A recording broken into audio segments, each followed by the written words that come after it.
Inireklamo ng plunder sa ombudsman sina dating Pangulong Rodrigo Duterte, Senador Bongo, pati ang kanyang ama at kapatid ni dating Senador Antonio Trillanes IV. Kaugnay po yan sa halos 7 bilyong pisong infrastructure projects na napunta umano sa kumpanya ng mga go. Ang tugon ng senador sa pagtutok ni Salima Refran.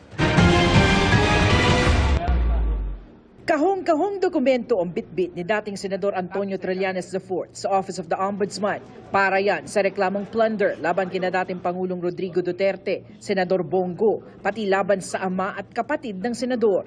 Kaugnay ito sa halos 7 bilyong pisong infrastructure projects na napunta umano sa CLTG Builders at Alfrego Builders ng mga go. Tatay at kapatid, binigyan mo ng bilyon-bilyon na kontrata.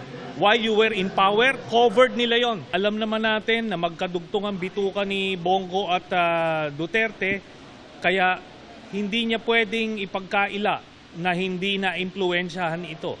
Alegasyon ni Trillanes, nasa 200 proyekto umano ang nakuha ng mga kaanak ni Go mula na maging mayor si Duterte noong 2008 hanggang sa maging presidente ito.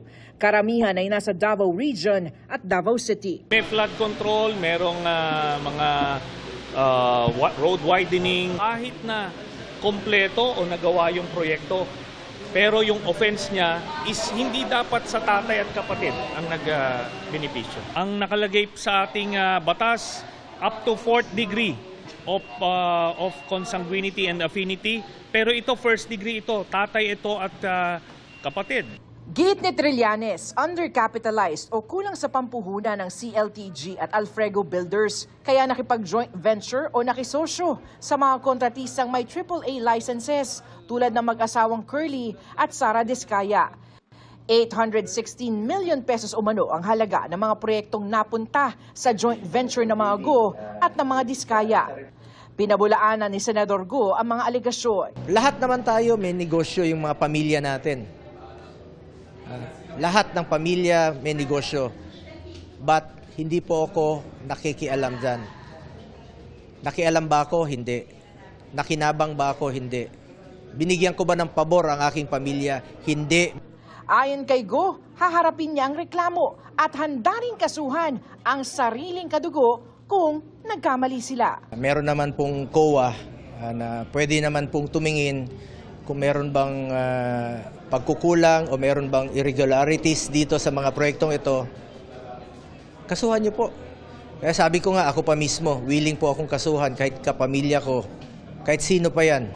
Ang reklamong ito, una nang naihain noon sa Department of Justice, pero agad raw pinadala sa Office of the Ombudsman ng Prosecutor General noon na si Benedicto Malcontento. Panahong Justice Secretary pa si Ombudsman Jesus Crispin Remulla. Itong kasong ito ay pag-aaralan pa. Hindi nga ako nagkaroon ng pagkakataong makita ang mga papel na to nung panahon na yon. 1 taon na yun eh. Dadaan niya sa evaluation, fact-finding, at preliminary investigation. Dagdag pa ni Ombudsman Remulla, maaaring makatulong ang reklamong ito sa investigasyon nila ng DPWH sa CLTG at sa mga Diskaya. Binibigyan kami niyan ng hudyat kung saan kami dapat tumingin. Kasi nga, interesado kami dyan, pero kung nandyan na ang dokumento at meron na siyang mga project number, mga identifying marks, mas madali namin mahahanap yan sa DPWH. Para sa GMA Integrated News, Salima Refran, nakatutok, 24 oras.